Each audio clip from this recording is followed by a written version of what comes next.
Last week, the U.S. Supreme Court overturned the Roe v. Wade law, which meant that abortion was made illegal in 26 conservative states.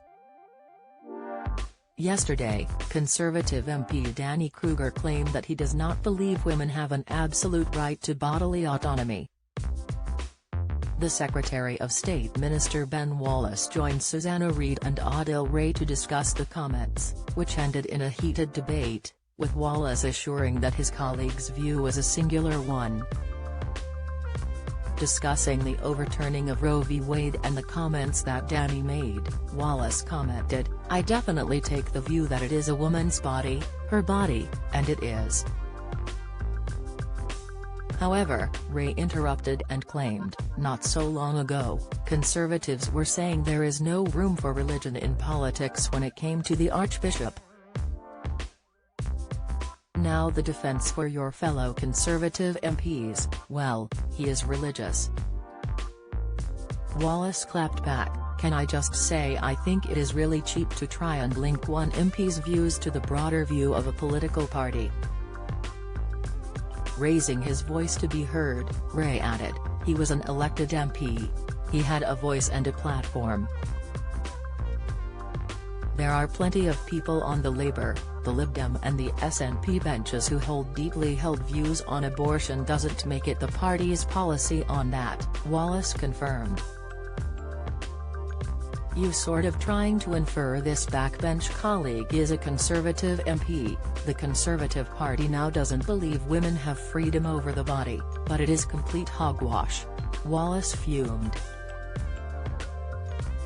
Clarifying what he was trying to say, Ray added, "I didn't suggest for 1 minute that it was a Conservative Party policy. I asked you to respond to your fellow MPs' comments yesterday in the Houses of Parliament." Wallace clapped back, "Well, I don't agree with him, there we go. I don't agree with him."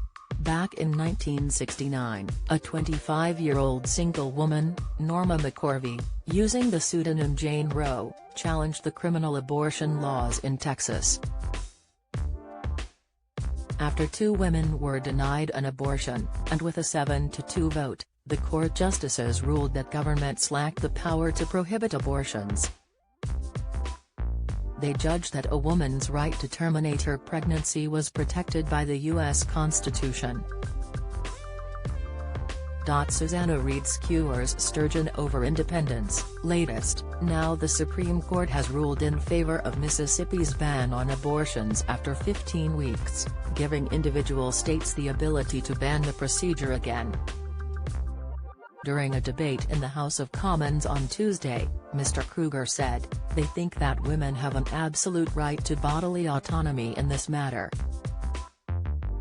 Whereas I think in the case of abortion that right is qualified by the fact that another body is involved."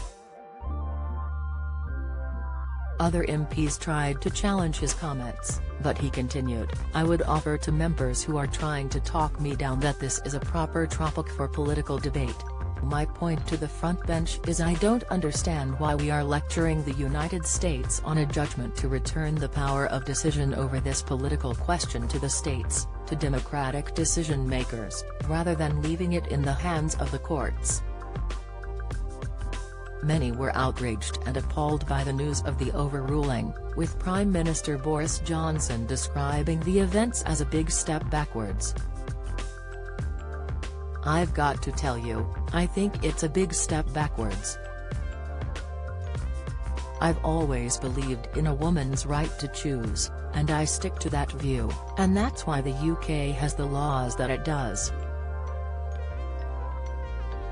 He acknowledged that he was stepping outside Prime Minister's normal practice of avoiding commenting on the internal affairs of friendly countries. "This is not our court, it's another jurisdiction, but clearly, it has massive impacts on people's thinking around the world. It's a very important decision." Good Morning Britain airs weekdays from 6 a.m. on ITV.